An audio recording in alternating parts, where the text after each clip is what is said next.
Bueno, los de la exposición de hoy, personificación de la sociedad. ¿Van a compartir pantalla? Buenas noches, profe. Sí, señor. Listo, ya ahí pueden iniciar. Profe, qué pena, Cubillos presente.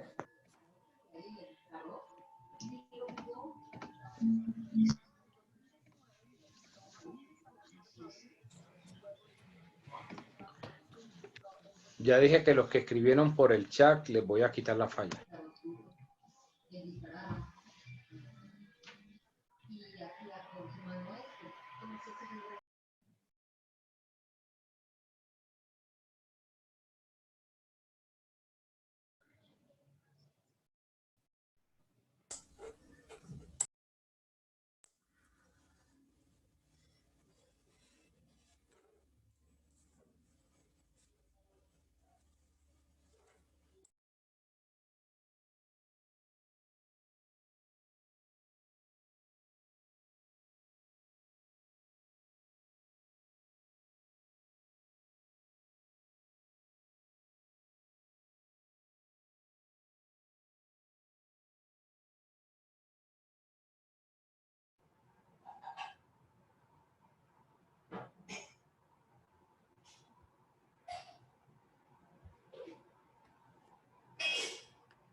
Profe, ¿iniciamos?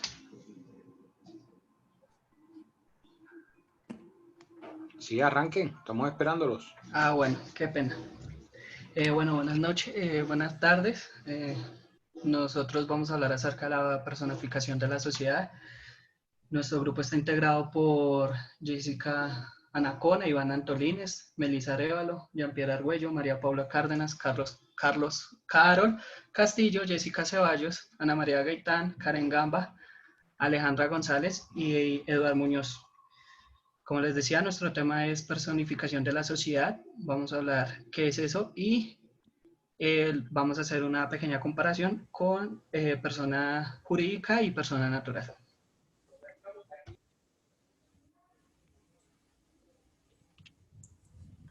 Buenas noches, mi nombre es Jessica Nacona, les voy a hablar sobre la persona jurídica. Según el artículo 633 del Código Civil, se llaman personas jurídicas a una persona ficticia que es capaz de ejercer derechos y contraer obligaciones civiles y ser representada y judicial y extrajudicial. También se puede decir que una persona jurídica es el sujeto de derechos y obligaciones que existe, pero no como individuo, sino como institución, y que es creada por una o más personas físicas para cumplir un objeto social que puede ser con o sin ánimo de lucro. Doctrinalmente, las personas jurídicas se han clasificado en tres grupos, que son personas jurídicas de derecho público, personas jurídicas de derecho privado y personas jurídicas de derecho mixto. Las personas jurídicas de derecho público, su origen es estatal y sus fines son públicos, aunque pueden estar destinadas a la realización de actividades comerciales o industriales.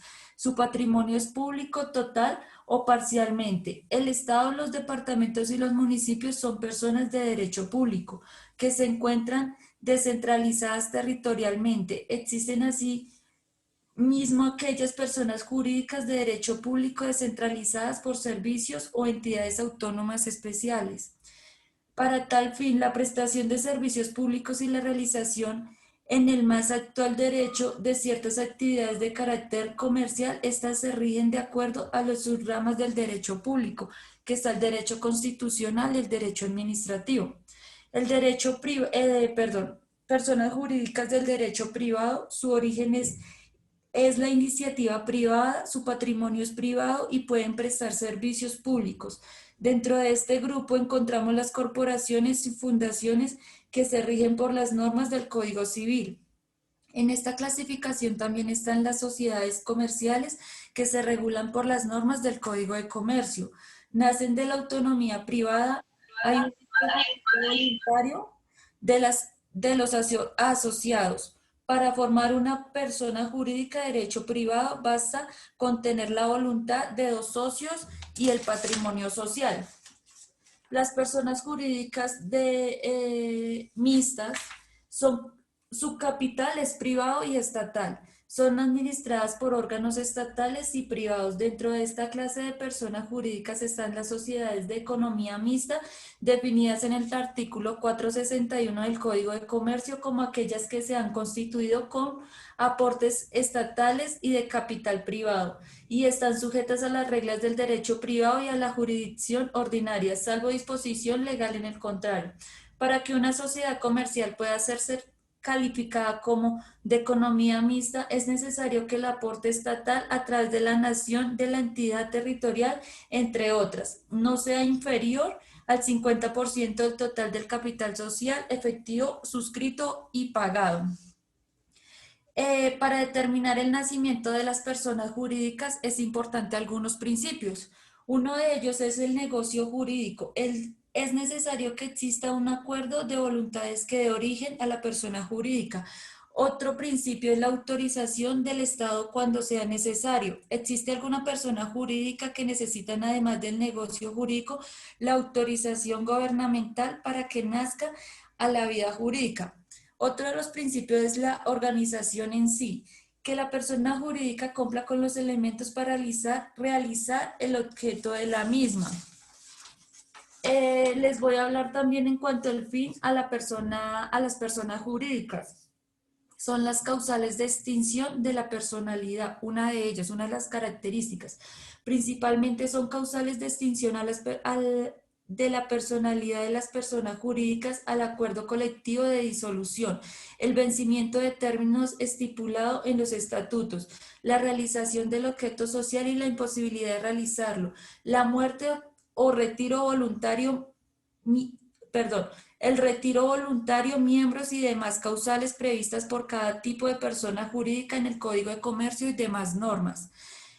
Otro aspecto es la liquidación extinción del patrimonio. El Código de Comercio en su capítulo 10 del título 1 del libro de sociedades comerciales, los podemos ver en el artículo 225 y 259, establece las reglas generales sobre la liquidación del patrimonio.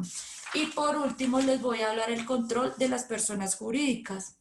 El control de las personas jurídicas consiste en la aplicación de los correctivos necesarios en el orden de subsanar una situación crítica del orden estatutario o legal de estas. Dependiendo de la naturaleza de las sociedades, son diferentes las entidades que ejercen el control. A continuación les vamos a hablar sobre cómo se dividen las personas jurídicas. Gracias. Bueno, buenas noches para todos. Las personas jurídicas se dividen en 2 grupos. Las asociaciones sin ánimo de lucro, que son las que buscan un bienestar, ya sea físico, intelectual, moral, social o espiritual, pues para la parte de los asociados.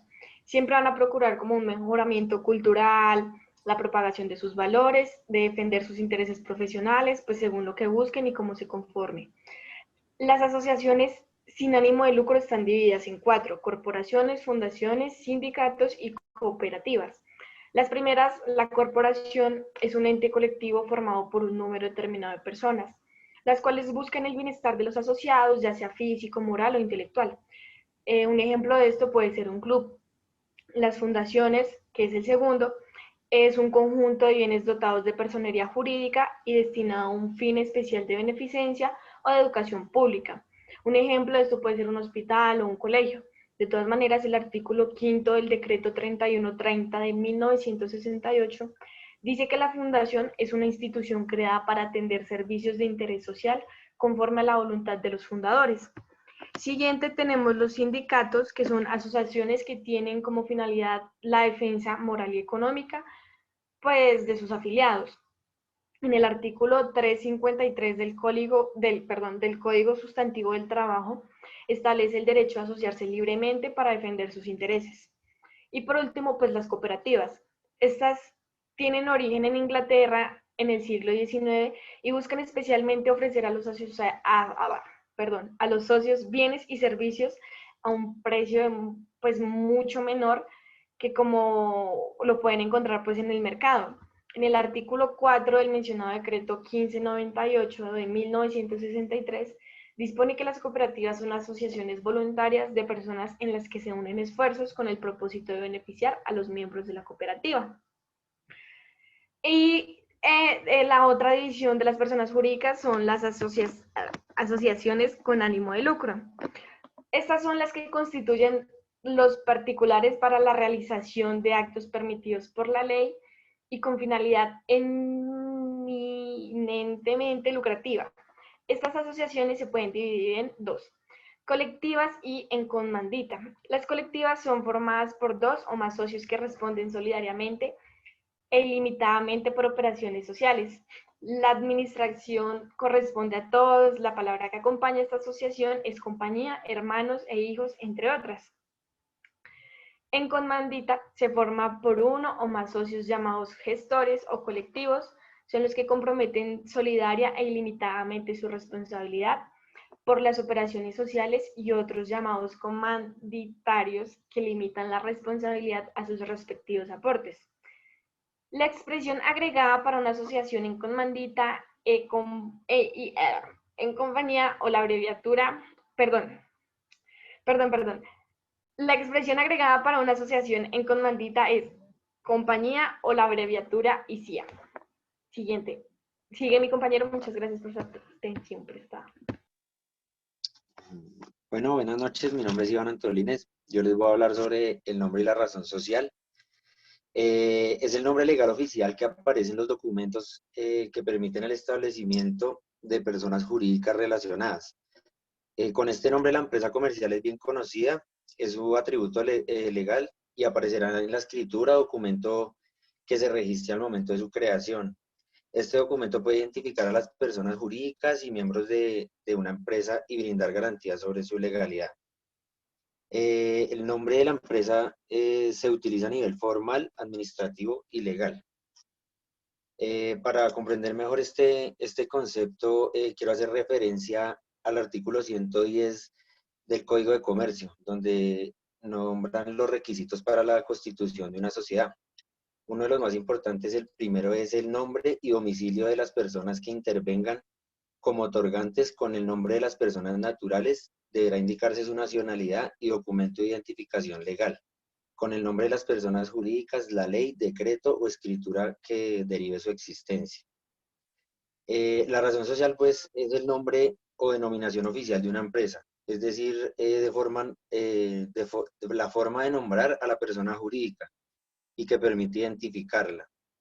Es el nombre que se emplea para usos formales, jurídicos y administrativos, y no tiene por qué, pues, coincidir con el nombre comercial de la misma empresa o con las marcas que se comercializan. La razón social figura en todos los documentos fundacionales y en cualquiera de sus documentos formales o legales. La diferencia entre la razón social y el nombre comercial, el nombre comercial es aquel que sirve para que los consumidores y el público en general conozcan a una empresa, mientras que la razón social se utiliza para identificar de forma legal y oficial a una empresa. La razón social y el nombre comercial de una empresa pueden ser diferentes. Un ejemplo es la cadena de supermercados Éxito. La marca es Éxito, su nombre comercial también es Éxito, y su razón social es Almacenes Éxito S.A.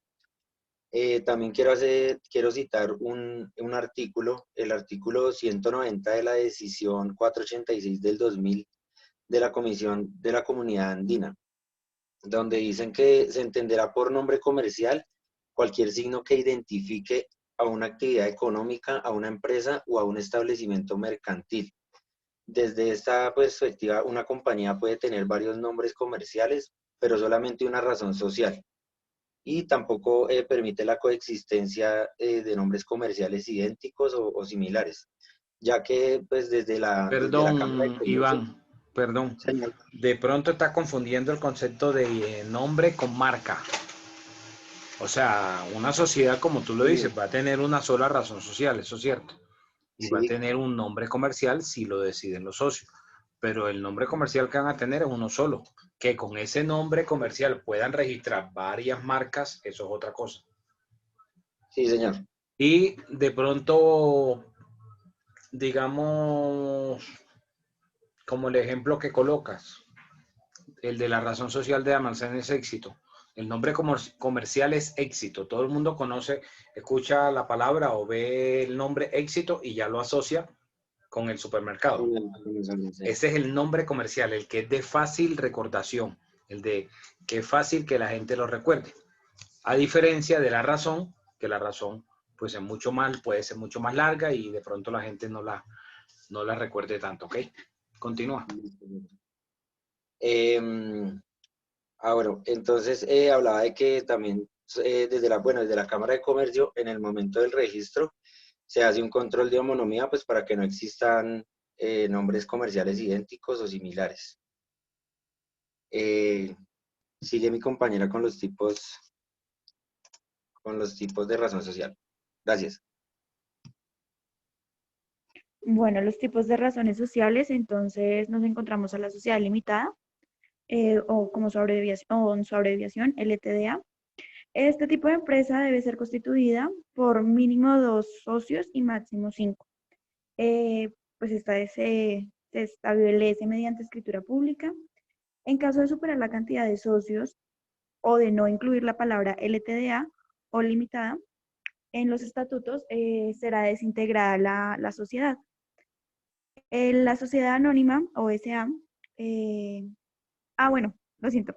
En la sociedad limitada, el capital es dividido en partes iguales entre los titulares y los accionistas solo son responsables por la cantidad aportada individualmente a la empresa. Y pues esto lo hacen sin poner en riesgo su capital y sus bienes personales. La sociedad anónima o SA, en su abreviatura, estas son las más usadas por las medianas y por las grandes empresas. Estas son constituidas desde mínimo 5 socios y no tienen límite máximo. Se establecen mediante escritura pública y pues sus acciones son libremente negociadas. Ahora entonces tenemos la sociedad por acción simplificada o SAS. Entonces esta tiene mínimo, puede tener una persona sin límite máximo de accionistas. Está constituida mediante también documento privado registrado en el registro mercantil de la Cámara de Comercio. Su capital es dividido en acciones libremente negociables y esta es muy, muy usada en las empresas familiares.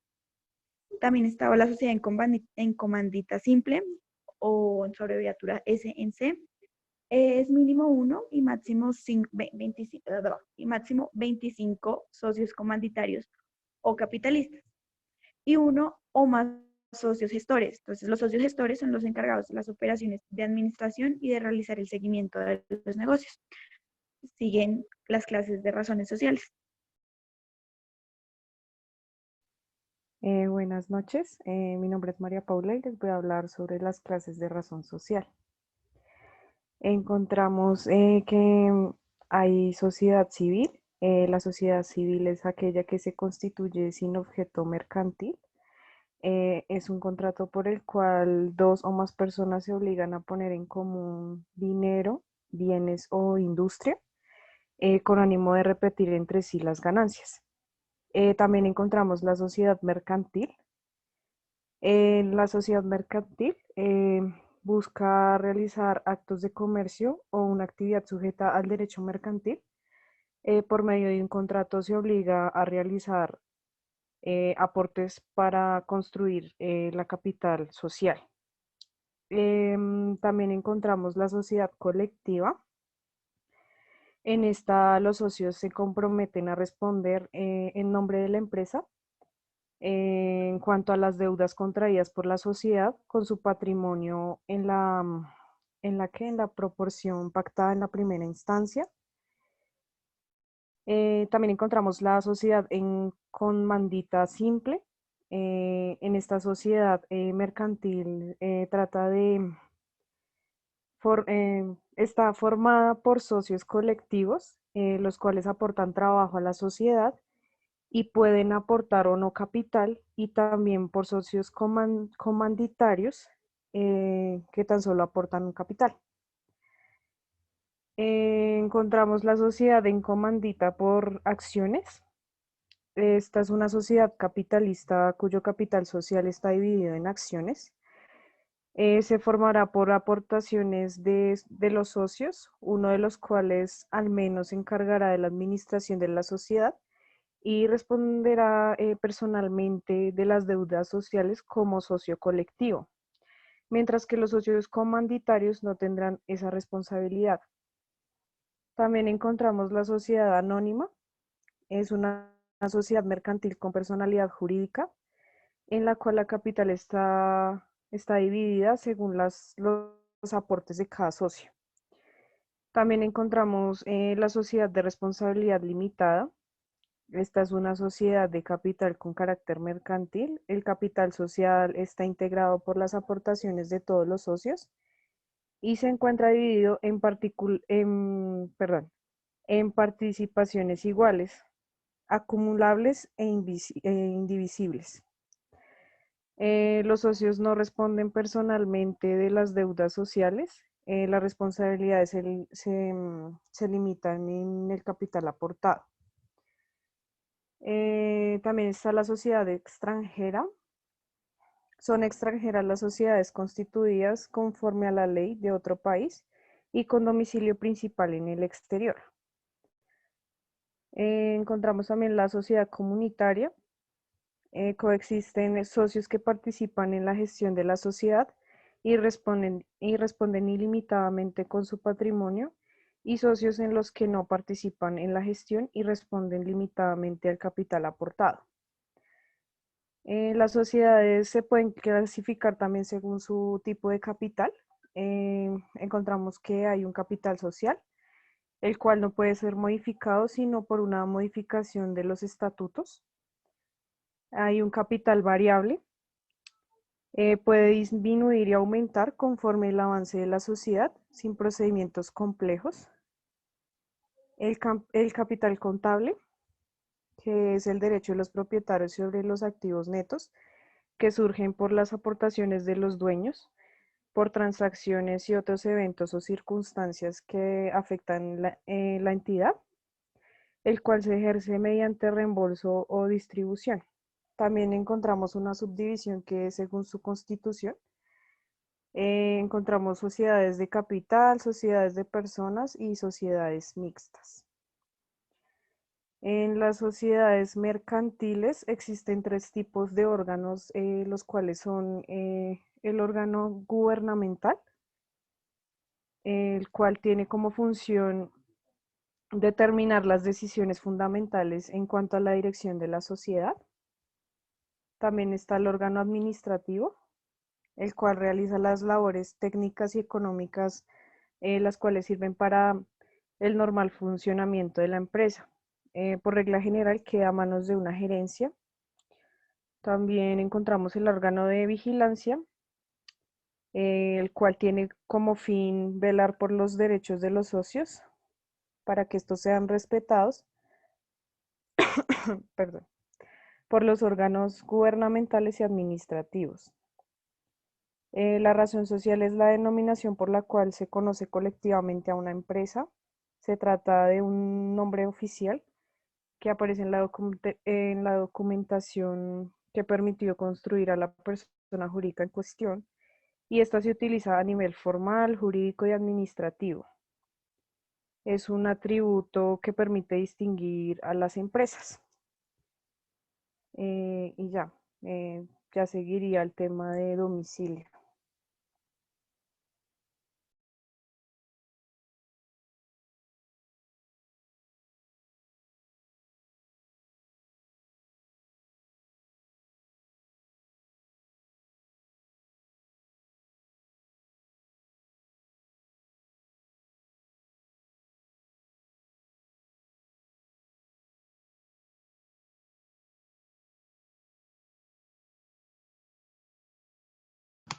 ¿Quién sigue?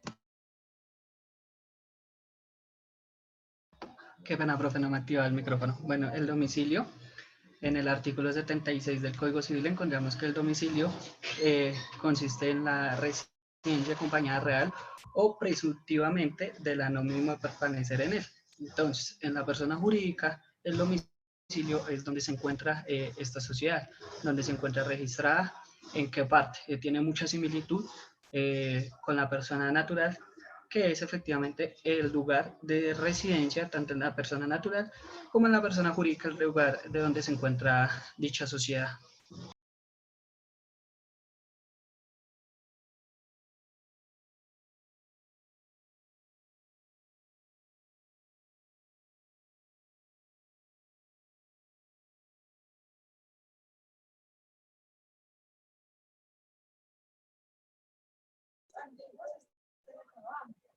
¿Será que se le deshabilitó el audio al compañero? Jean-Pierre, Buenas noches. Si me escuchan bien, qué pena. sí, sí, ahí te escuchamos.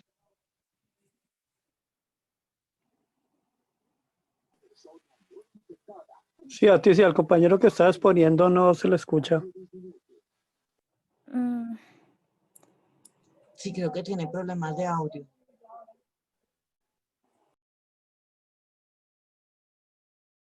Pues ya que él tiene problemas con el micrófono, pues entonces pueda otro leerlo de él.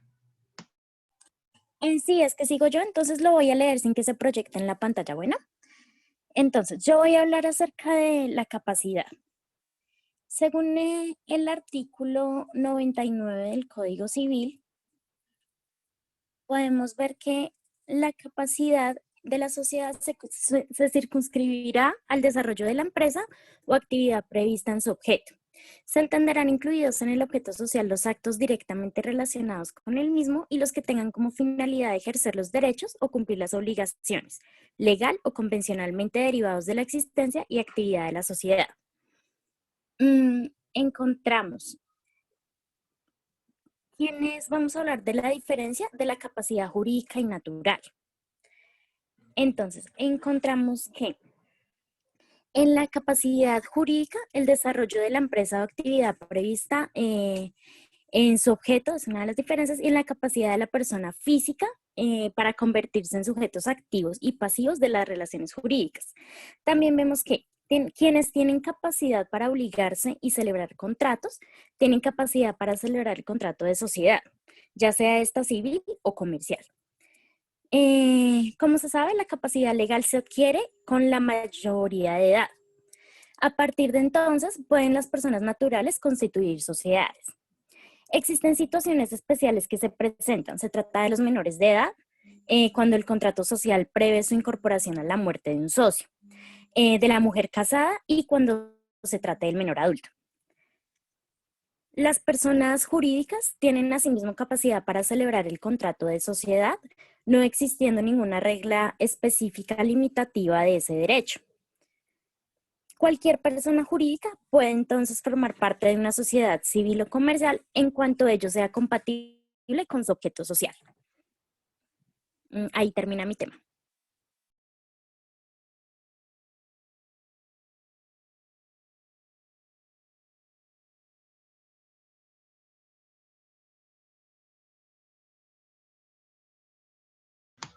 ¿Quién sigue?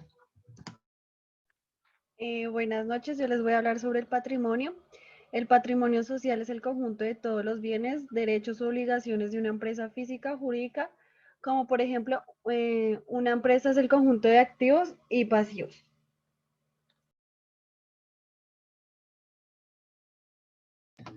Bueno, este patrimonio se clasifica en dos: patrimonio activo y patrimonio pasivo. El patrimonio activo nos hace referencia a esos bienes y a esos derechos que tiene la sociedad y que pueden ser aportados desde el momento de la constitución de esta sociedad mercantil. Es un aumento a dicha capacidad. Este aumento es obtenido de las ganancias de esta sociedad. En el patrimonio pasivo, el patrimonio pasivo es el que está constituido por las obligaciones de las mismas. Y estas se pueden adquirir desde el momento en que se hace la creación de la sociedad mercantil. Y están constituidas o consisten en las deudas y las obligaciones de dar o de hacer de esta sociedad. A continuación les voy a explicar cuál es la liquidación.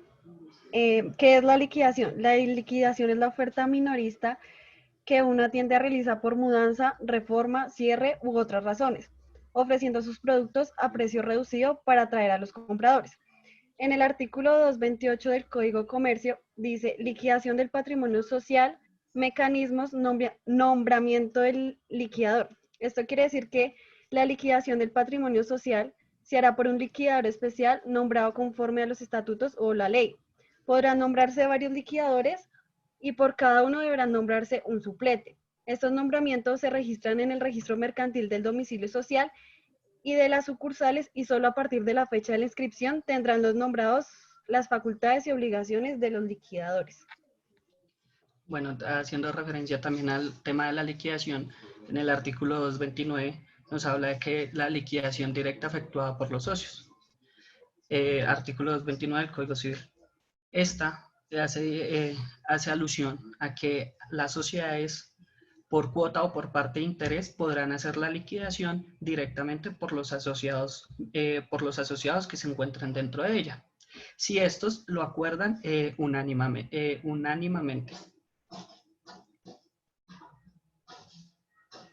Unánimemente. Perdón, unánimemente.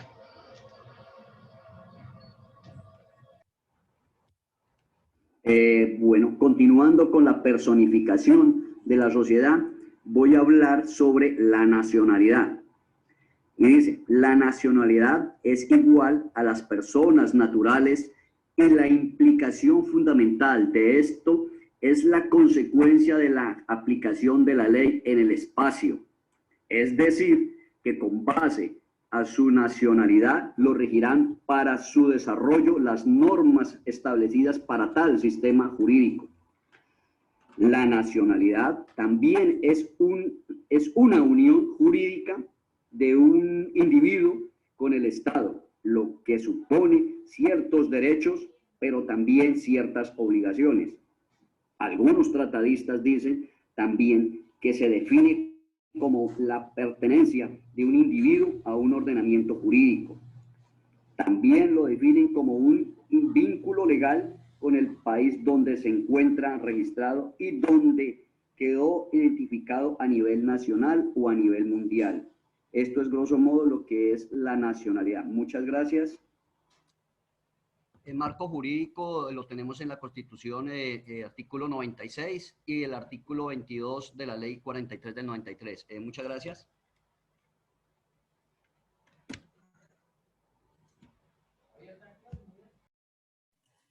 Bueno, acerca del Estado civil.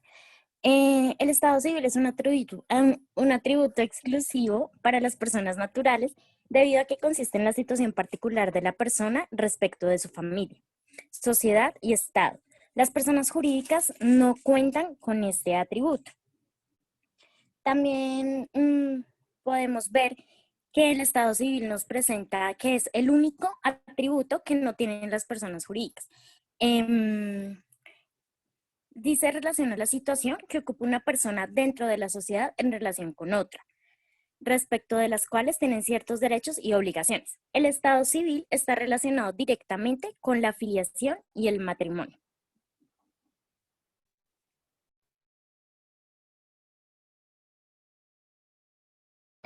Bueno, aquí podemos observar un cuadro comparativo entre la persona natural y la persona jurídica de lo que acabamos de exponer, donde nos muestra el atributo, qué atributo es la persona natural y la persona jurídica y qué corresponde a cada qué.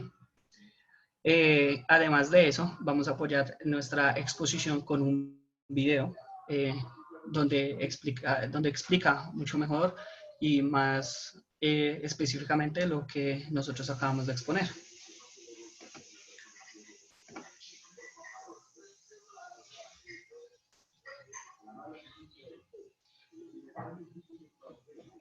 Personificación jurídica de la sociedad.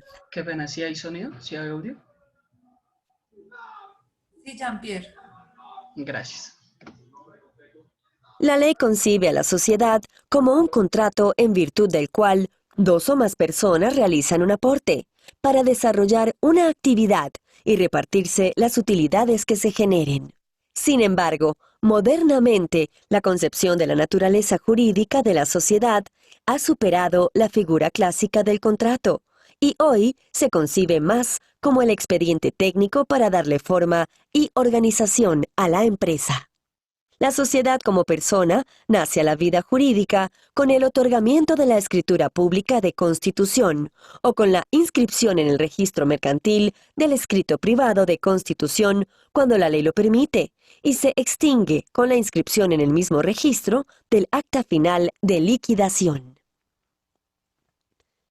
Durante su vigencia, es una persona jurídica distinta de sus socios individualmente considerados.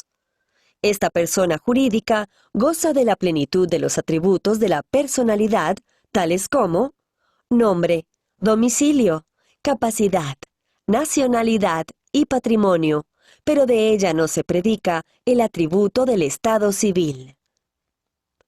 Al tener un patrimonio propio, todos los derechos y las obligaciones se radican en su cabeza, y, en la mayoría de los casos, los socios no responden por las obligaciones de la sociedad. Este beneficio ha conducido a que se presente, no con la frecuencia que se cree, un abuso de la forma asociativa con la finalidad de utilizarla como herramienta para el denominado fraude pauliano, o con el fin de defraudar a terceros, o simplemente como vehículo para evitar la aplicación de normas imperativas, como cuando se utiliza la sociedad para realizar actividades que le estarían vedadas a los socios como personas naturales. Como consecuencia de ello, la forma asociativa ha levantado enemigos que no reconocen las bondades que la misma representa para la economía de un país, y la atacan alegando una crisis de la personalidad jurídica de la sociedad. Si bien es cierto que la figura de la sociedad puede utilizarse con fines distintos para los cuales la concibió el legislador, no es menos cierto que la ley contempla mecanismos para sancionar y subsanar el indebido uso de la persona jurídica, de la separación patrimonial y de la limitación de la responsabilidad. Esta reivindicación del concepto de la personalidad jurídica se ha hecho a través de figuras como el levantamiento del velo corporativo, con la cual se intercomunican el patrimonio de la sociedad con el de los socios, la doctrina de la subordinación crediticia, mediante la cual, en caso de insolvencia, se postergan al pago de los demás pasivos externos ciertas obligaciones a favor de personas relacionadas con la sociedad, y otras figuras del derecho común como el abuso del derecho, la causa ilícita y la simulación. El abuso del derecho en materia societaria puede también darse al interior de la sociedad como consecuencia de la aplicación del principio de la ley de las mayorías.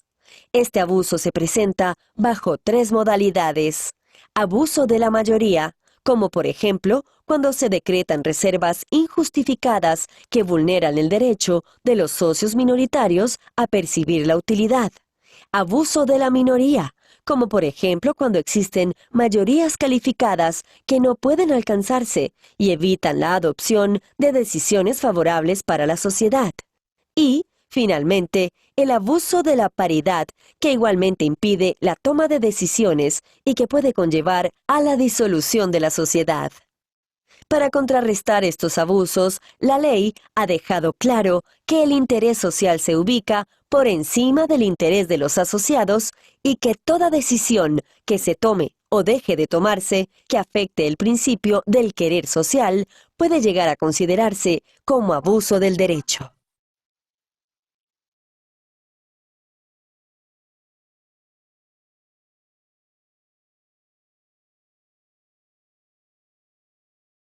Buenas noches para todos, qué pena.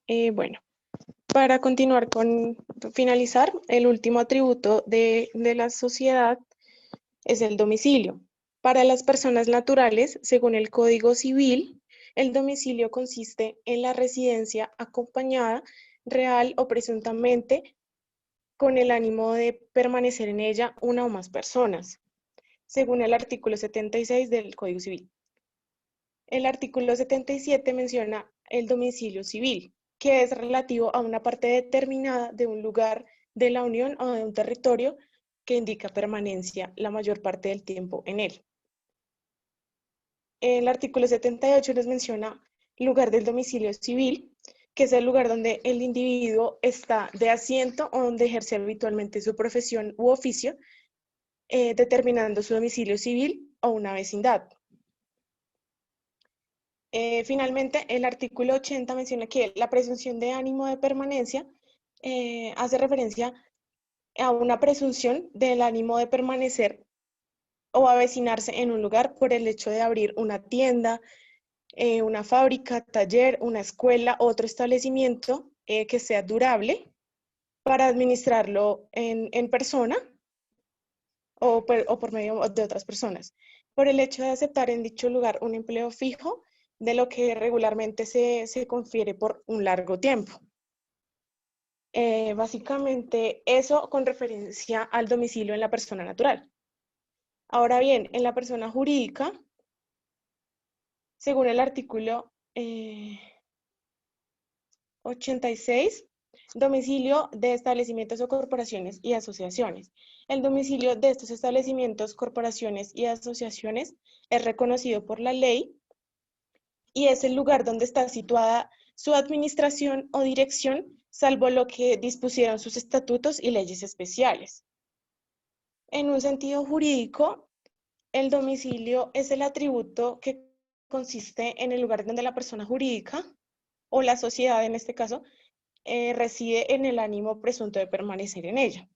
Para las personas jurídicas, tanto en el derecho público como en el privado, el domicilio hace referencia al local o sede donde se encuentra ubicada la sociedad, hablando territorialmente, donde se ejercen sus derechos, obligaciones, y pues básicamente si la sociedad tiene varios establecimientos, en este caso se llama una sucursal, y cada una de ellas es considerada un domicilio para los actos practicados en cada una de ellas. Según el artículo 263 del Código de Comercio, las sucursales son establecimientos de comercio abiertos por la sociedad dentro o fuera de su domicilio principal para el desarrollo de negocios sociales o de parte de sus negocios. Son administrados por los mandatarios, digamos, con facultades de representar a la misma sociedad. En los estatutos se determinan las facultades de los administradores de las sucursales y deberá otorgarse un poder de escritura pública o documento legalmente reconocido para que se inscriba ante el registro mercantil cada una de las sucursales, para que se haga la modificación y quede por escrito. A falta de este poder, se presumirá que tendrán las mismas atribuciones de los administradores de la sucursal principal. Ahora bien, digamos, la importancia del domicilio fija una competencia territorial del tribunal y la legislación aplicable, sea nacional o extranjera, según donde ese domicilio esté ubicado.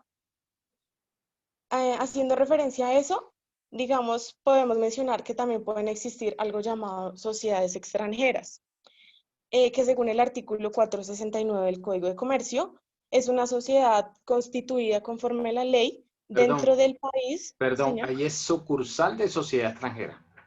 Sí, señor. Entonces, bueno, esta sucursal actúa constituida conforme a la ley dentro del país y con su domicilio principal en el exterior. Eso es posible mediante una sucursal permanente para poder emprender negocios desde Colombia. Luego de eso, se protocoliza en una notaría el lugar elegido como el domicilio en ese país. También se dejarán copias auténticas de los documentos, estatutos, resoluciones o actos que permitieron su establecimiento en Colombia y quienes acrediten su existencia de la sociedad y personería de sus representantes. Esto se hace mediante una resolución o acto que en la sociedad pues acuerde conforme la ley de su domicilio principal establecer negocios permanentes en Colombia. Digamos, todo esto debe expresar que los negocios que se propongan desarrollar deben ajustarse a las exigencias de la ley colombiana respecto a la claridad y concreción del objeto social. También debe llevar el monto del capital asignado a esta sucursal y el originado en otras fuentes si hubiere. El lugar también debe estipular el lugar escogido como domicilio, el plazo de duración de los negocios en el país y las causales para terminar esos negocios. También la designación de un mandatario general con uno o más suplentes que tengan la capacidad de representar a la sociedad en todos los negocios que se propongan desarrollar a nivel nacional. Y por último, la designación de un revisor fiscal, que será una persona natural que resida en Colombia. Bueno, ahora pues voy a hablar del artículo 165 del Código de Comercio, que se refiere al cambio de domicilio de la sociedad. Esto puede pasar cuando hay una reforma de contrato que tenga por objeto cambiar de domicilio la sociedad y que corresponda a un lugar determinado dentro de la jurisdicción de la Cámara de Comercio donde la sociedad se haya inscrito. Si hay una distinta de ella, la cual se habrá registrado en la escritura de constitución, deberá registrarse con copia de la dicha escritura y demás reformas y actas de nombramiento que sean obligatorias para inscribir en la Cámara de Comercio del lugar del nuevo domicilio, si es una diferente.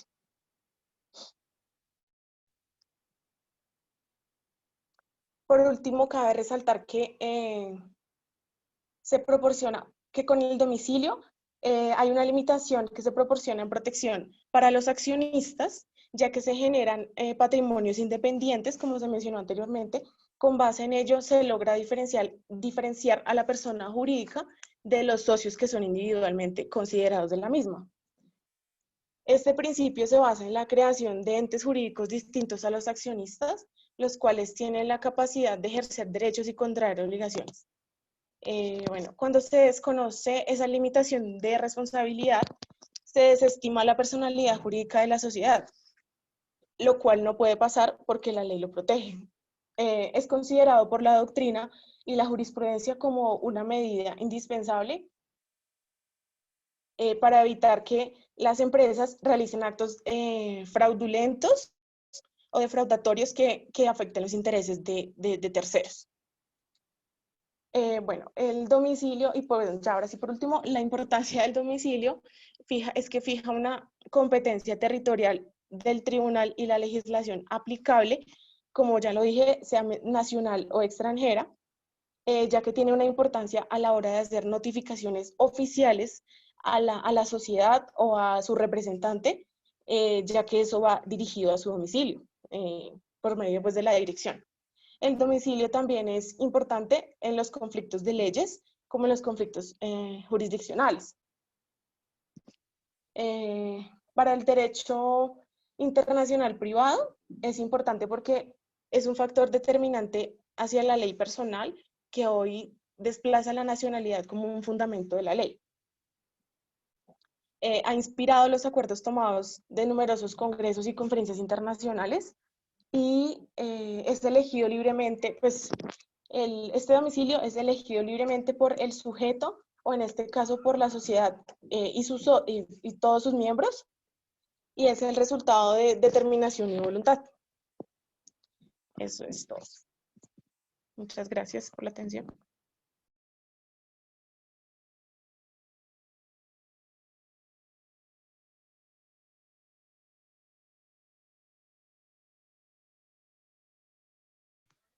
¿Y ahí terminaron? Sí, profe. Ok. Bueno, yo tengo unas preguntas. Acá hay alguno que sea contador público. No, señor. Ninguno. Administrador de empresas, profe. ¿Cómo? Administrador. ¿Cómo, profe? Que no escuché la pregunta. Que si hay algún contador público. Bueno, preguntaba, eso era para que de pronto pudiera darnos así una pequeña explicación sobre el patrimonio, cómo se conforma el patrimonio.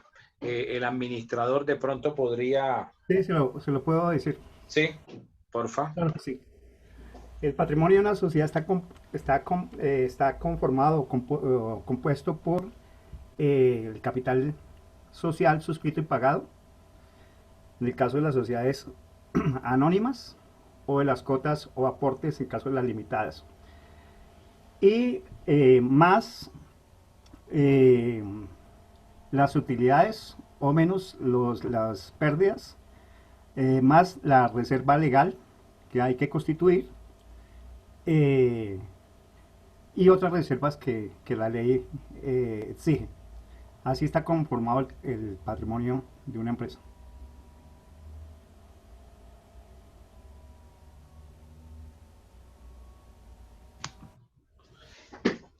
Bueno, entonces, frente a lo que mencionó el grupo de los atributos de la persona jurídica, pues quiero resaltar algo de eso.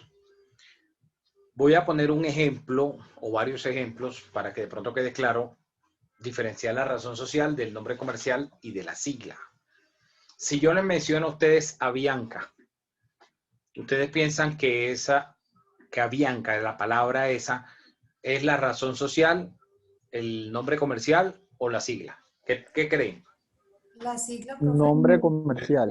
Nombre comercial. Es el nombre comercial. No, esa es no, la perdón. sigla. No, Esa aerolíneas, vías, exacto, sí. Es la sigla. ¿Cuál es la diferencia? La razón social es el nombre de pila. ¿Sí? Digamos el nombre completo, como si se tratara de una persona natural, es como aparece en la cédula, con los dos nombres y los dos apellidos, ¿ok? Esa sería la razón social. En el caso de la sociedad que conocemos con el nombre de Avianca, la razón social es Aerovías del Continente Americano. Esa es la razón social.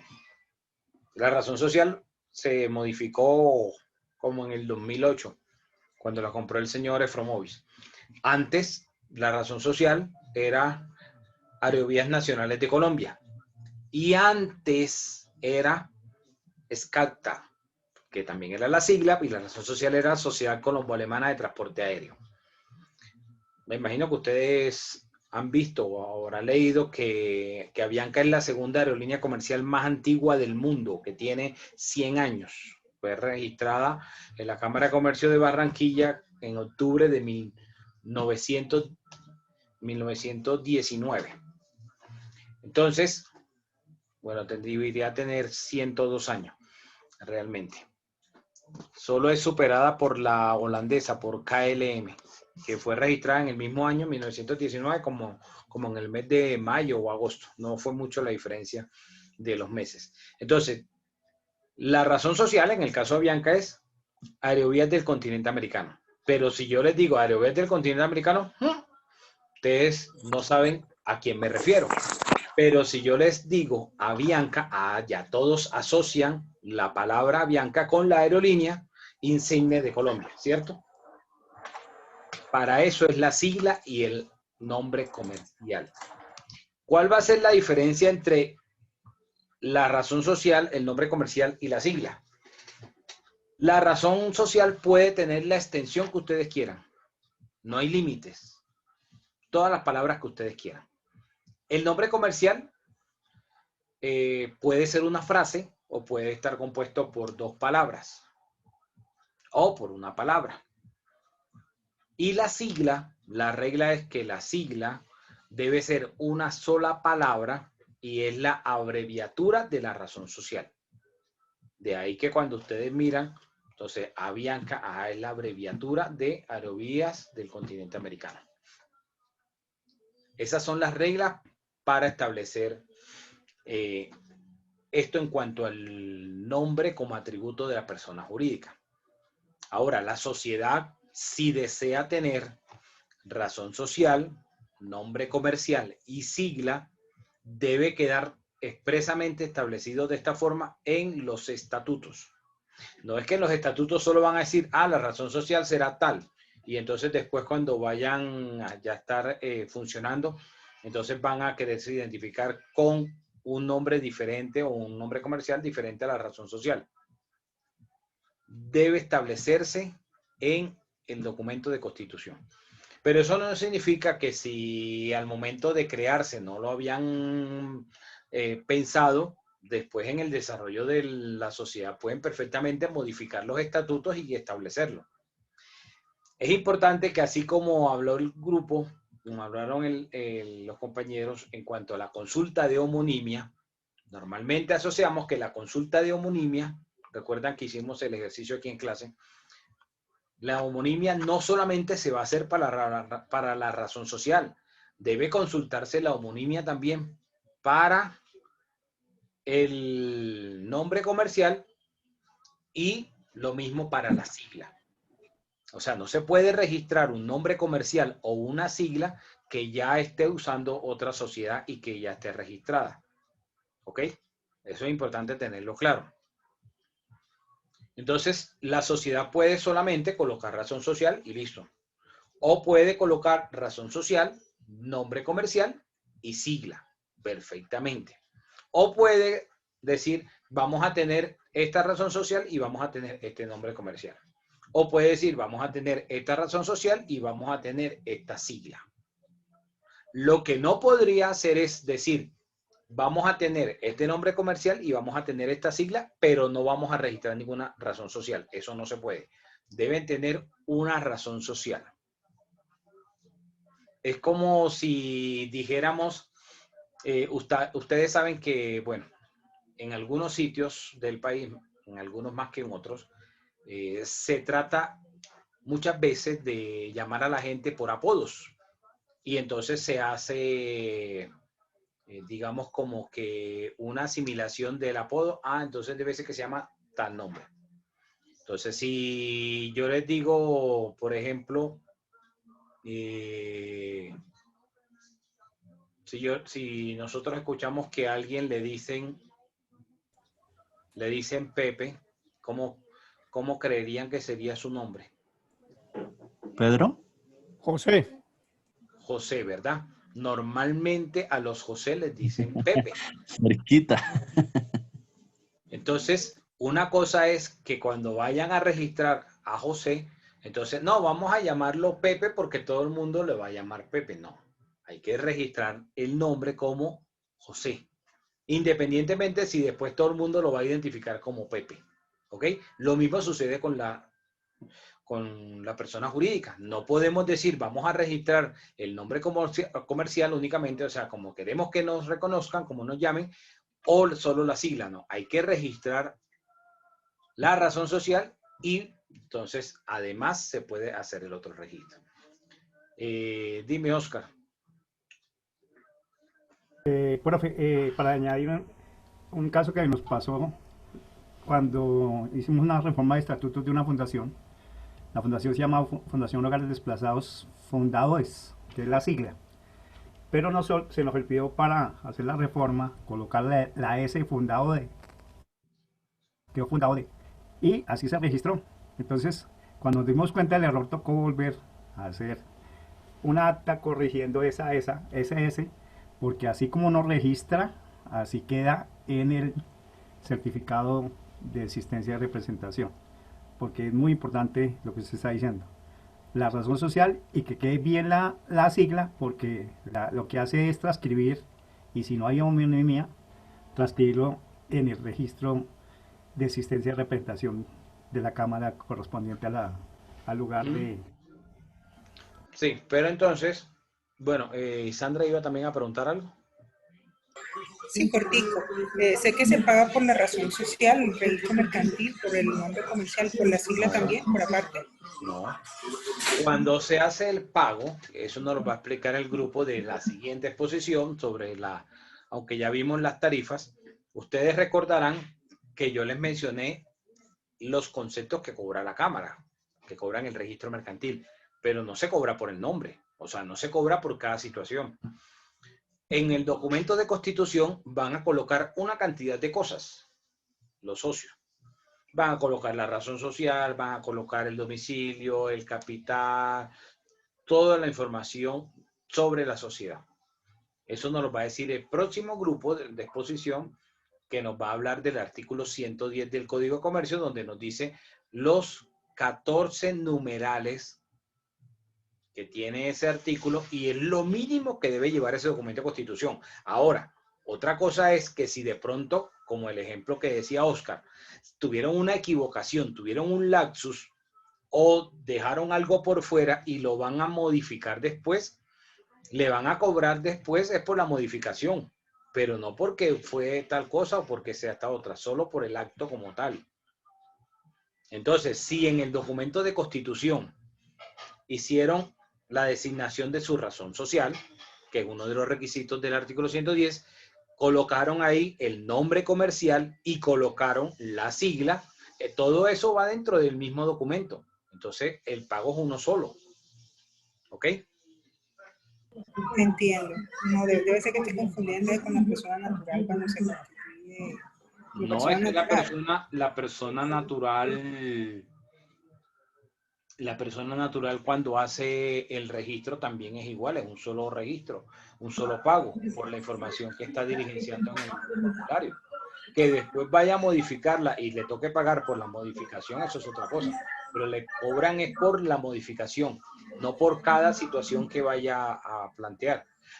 Por ejemplo, en un acta, digamos que la sociedad ya está registrada, como el ejemplo que nos decía Oscar. Y entonces se dieron cuenta, bueno, tuvimos aquí una equivocación en la razón social, vamos a corregir. Y entonces en el acta tomaron la decisión de corregir la razón social. Pueda que tomen la decisión de establecer un nombre comercial y de establecer una sigla. De ahí son tres situaciones diferentes, son tres artículos diferentes para los estatutos. Y adicional a eso, deciden, por ejemplo, cambiar de representante legal. Entonces van 4 artículos. Van a hacer un solo pago, independientemente de los 4 artículos que hayan establecido, las 4 modificaciones que vayan a hacer del documento que está registrado. No es que le van a hacer un cobro por cada situación. Ahora, otra cosa es que si ahí van a aprovechar para cambiar el capital, entonces para aumentarle, ahí le van a cobrar porque están aumentando el capital, la tarifa correspondiente al valor del registro de lo que valdría ese capital. Ahí es lo único que se tomaría en cuenta para cobros adicionales cuando se está haciendo aumento de capital. Pero si son situaciones como las que menciono, de cambio de razón social o de designación de nombre comercial y sigla, el acto es uno solo, independientemente de las modificaciones que se hagan o los artículos que se estén colocando. Bueno, muchas gracias. ¿Alguna otra pregunta? Bueno, Sí, eso profe, en cuanto al nombre. ¿Es posible registrar una marca sin estar constituida la empresa? No. No, porque como lo dijo el grupo, el artículo 633 dice que la persona jurídica es un ente ficticio. Entonces, una cosa son los 4 pelagatos que se reunieron para crear la sociedad, cada uno como persona natural, y otra cosa es la sociedad que surge de ese contrato celebrado entre ellos. ¿Cuál contrato? El documento de constitución de la sociedad, esos estatutos. Entonces, yo no podría ir a registrar un nombre de algo que no existe. No existe, ¿por qué? Porque no se ha registrado. Entonces, si no se ha registrado, no va a existir. Bueno, eso en cuanto a la razón social o el nombre como atributo de la persona jurídica. Como lo mencionó el grupo, la sociedad, la persona jurídica va a tener un domicilio y aplica el mismo concepto del domicilio que aplica para las personas naturales. Igualito. Entonces, el domicilio, entendiéndose para la persona jurídica, es ese lugar donde va a desarrollar su objeto social, donde va a desarrollar su actividad. Pero además de desarrollar su actividad, se refiere a un único sitio, a una única dirección. Entonces, si, como coloqué la otra vez en el ejemplo, si la sociedad registra que la sede, ¿sí?, que su domicilio es en la carrera séptima, número 3585 de la ciudad de Bogotá, Entonces, ese es el domicilio. Y si se quiere registrar otras dependencias, otras sucursales, otras agencias, entonces toca hacer ese registro adicional de las otras sucursales. Entonces va a decirse, el domicilio principal va a ser carrera séptima 3585. Sucursal. Entonces ya se va a entender que la sucursal no es la principal, que la sucursal depende de la principal. Entonces, sucursal, carrera séptima 3572. Sucursal 2, carrera 13, número 3599. Eso en cuanto al domicilio. Que el domicilio lo van a tener las personas naturales en el lugar donde están viviendo. Entonces, el lugar de dirección es tal. Es la ciudad de Bogotá, en la carrera 13, número 3599. ¿Ok? Pero acá tratándose de las sociedades, las personas jurídicas, pueden tener dentro de la misma ciudad diferentes domicilios. Entonces lo que hay que establecer en ese registro mercantil es cuál de todos esos va a ser el principal y cuáles van a ser las sucursales.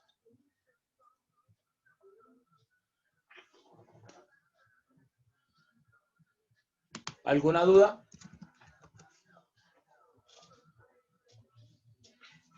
Bueno, ¿tienen parcial ahorita?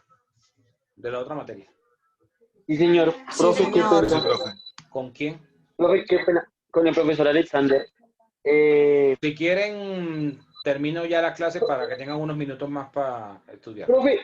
Perfecto, profe, muchas gracias, muy amable. Pero antes de que se Gracias, vayan, profe. antes de que se vayan, hay un anuncio por parte del monitor.